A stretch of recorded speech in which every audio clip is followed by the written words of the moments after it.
Sekolah Dasar Islam Terpadu Al-Qalam.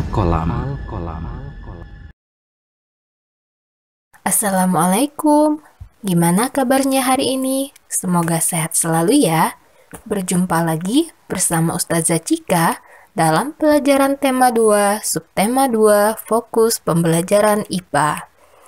Sebelum memulai pelajaran, marilah kita berdoa terlebih dahulu.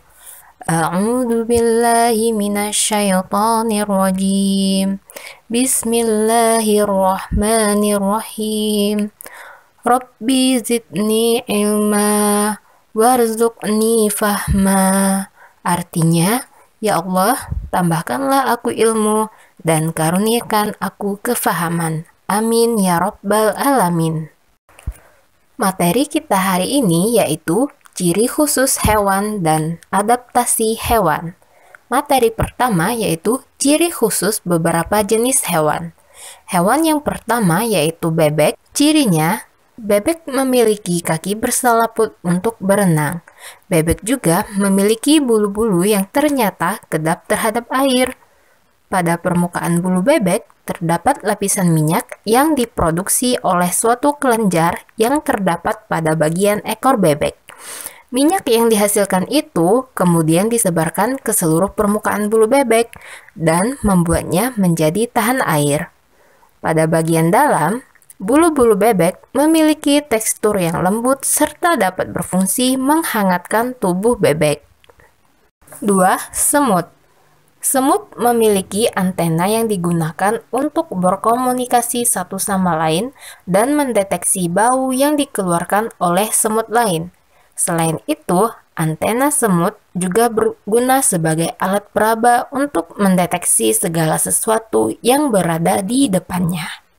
3. Belalang daun, yaitu hewan yang mampu berkamuflase atau menyamar terhadap lingkungan sekitar. Kemampuannya itu berguna untuk melindungi diri dari hewan pemangsa. Dan yang terakhir ada kelelawar, merupakan hewan nokturnal atau hewan yang aktif di malam hari. Memiliki indera pembau dan pendengaran yang tajam, memiliki kemampuan ekolokasi, yaitu kemampuan makhluk hidup mendeteksi keadaan sekitar dengan cara mengeluarkan bunyi dan mendengar kembali pantulannya. Itulah contoh beberapa ciri khusus hewan. Materi selanjutnya yaitu adaptasi hewan.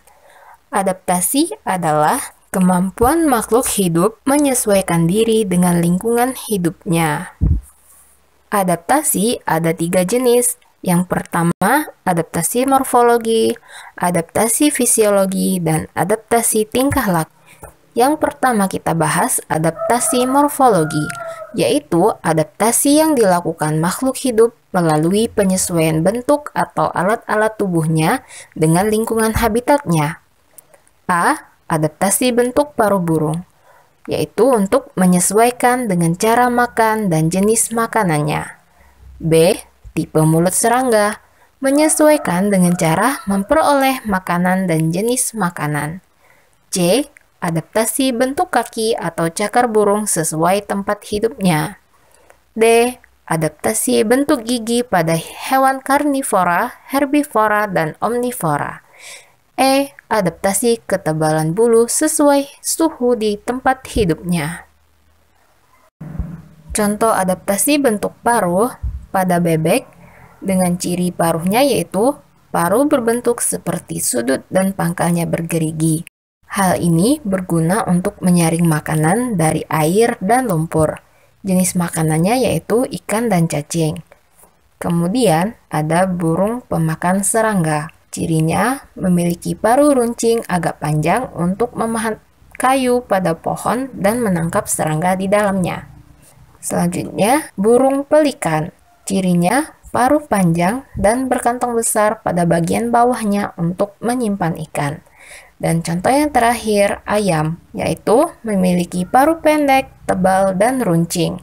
Makanannya cacing dan biji-bijian.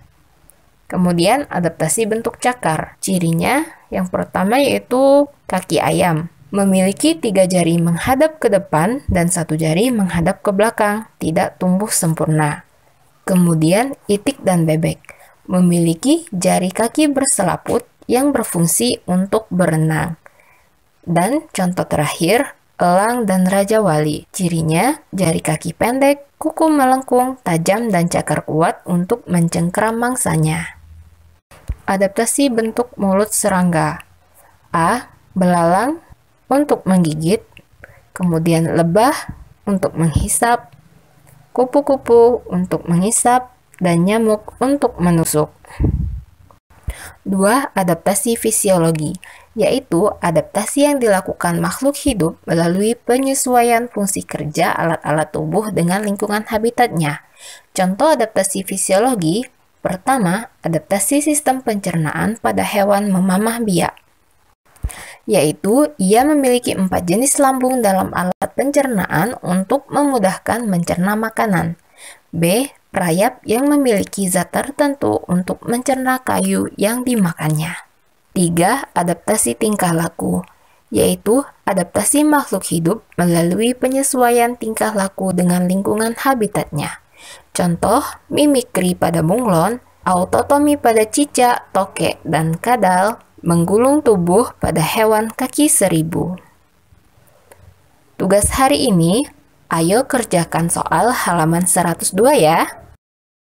Kesimpulan dari materi kita hari ini, yaitu kemampuan makhluk hidup beradaptasi sangat penting untuk kelangsungan hidupnya. Begitu juga dengan manusia.